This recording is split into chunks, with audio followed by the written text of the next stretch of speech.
NMR is a widely used spectroscopic method to determine molecular structure of small molecules like drugs and metabolites, and also large biomolecules like proteins and nucleic acids. NMR is a critical tool serving medicine, biology, chemistry, and materials science. In the preceding video on NMR, we saw how nuclei line up in a magnetic field and precess. The rotational frequency of each nucleus, the Larmor frequency, depends on the strength of the magnetic field. Slight variations in the field strength depend on the chemical environment surrounding each nucleus. Variations in electron density in different parts of a molecule will cause some nuclei to be more shielded from the magnetic field than other nuclei. NMR spectroscopy usually studies atomic isotopes with nuclear spin 1/2. The isotope with the highest natural abundance and the one most commonly analyzed by NMR is the hydrogen nucleus, called the proton. We will be focusing on proton NMR in this video. Now, let's represent the average magnetization vectors of several different types of protons with these colored bars. At equilibrium, they are aligned with the magnetic field. After a radiofrequency pulse, the nuclei are tipped down and continue to spin. As the nuclei come back to equilibrium, they emit a signal, the free induction decay.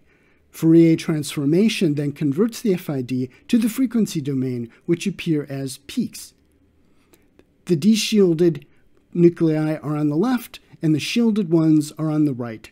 The x-axis is given in units of ppm, which allows nuclei of a certain type to appear in the same place in the spectrum regardless of the strength of the fixed magnet, with peaks on the left side having larger ppm values. The value in ppm assigned to each peak is called the chemical shift. In proton NMR spectroscopy, chemical shifts are usually between 0 and 10 ppm. Analysis of the proton NMR spectrum allows one to deduce the chemical structure of the sample. The peaks on the left side represent protons with lower electron density, for example, near an electronegative element. The peaks on the right side represent protons with greater electron density around them, but there are some exceptions to the rule.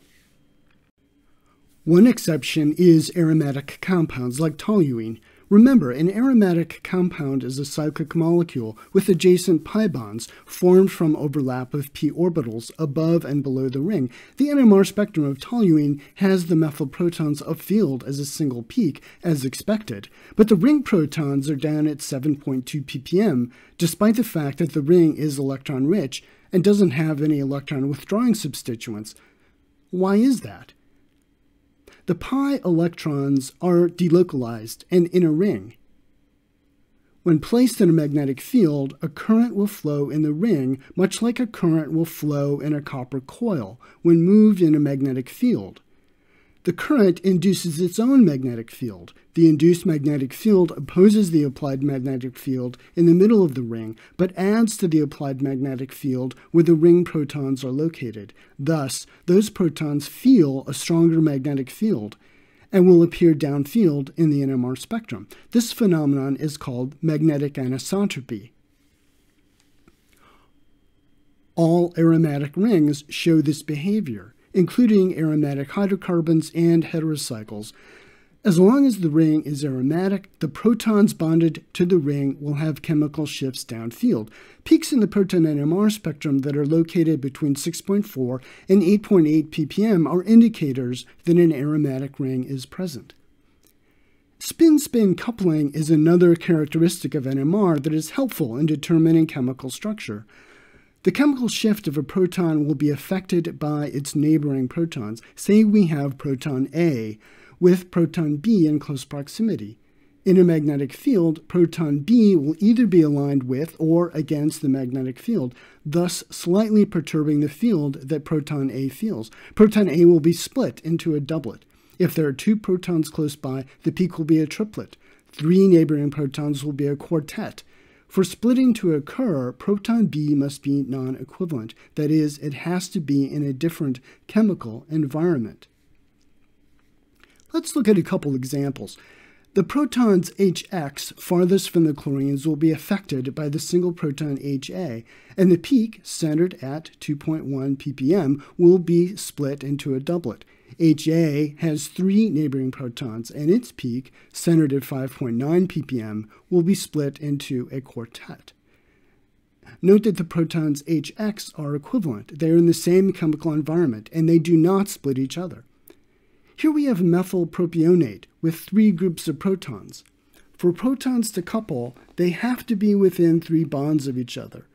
The protons HX on the methyl group are too far away to be affected by other protons in the molecule, and they will show up as a singlet. But the HA protons are within 3 bonds of protons HB, and the peak will be a quartet. The protons HB will be affected by protons HA and will be split into a triplet. Keep in mind that if the neighboring proton is in the same chemical environment, for example, a symmetrical molecule, then there will be no spin-spin coupling. So 1,2-dichloroethane is a singlet at 3.75 ppm, and there is no splitting observed. When 2 protons on neighboring carbon atoms split each other, this is called vicinal coupling.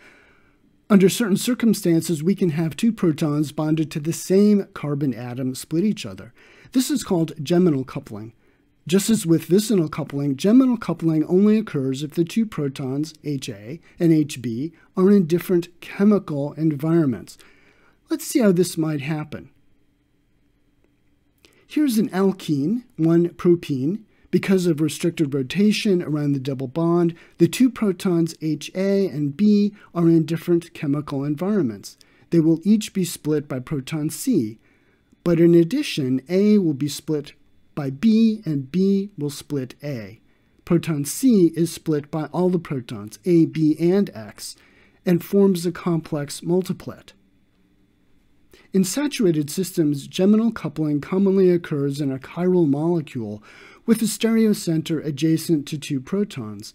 If we look at this molecule end-on, we can see that the 2 protons A and B are in different chemical environments, with one closer to the bromine and one closer to the methyl. These protons split each other, with each showing up as a doublet. Protons HA and HB are called diastereotopic protons. The methyl group protons are too far away to be split and show up as a singlet. Here's another example. L-malic acid is a dicarboxylic acid found in fruits. This molecule has a chiral center. Protons HA and HB are diastereotopic protons. This sample of malic acid was prepared using deuterated water, D2O, so the exchangeable protons have been replaced by deuterium and do not show up in the NMR spectrum.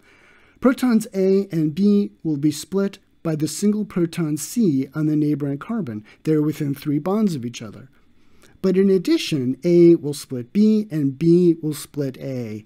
Each peak will appear as a doubled set of doublets, also called a doublet of doublets. Let's say we obtain an NMR spectrum with a number of peaks. How do we know how many protons correspond to each peak? This is where integration comes in. The area under the curve is proportional to the number of protons in each peak. The NMR software automatically measures the area under each peak, and with this information we can deduce how many protons are responsible for each peak. We can see that the methyl singlet has the same integration as the triplet because each represents 3 protons. The quartet is 2/3 as large because it represents 2 protons.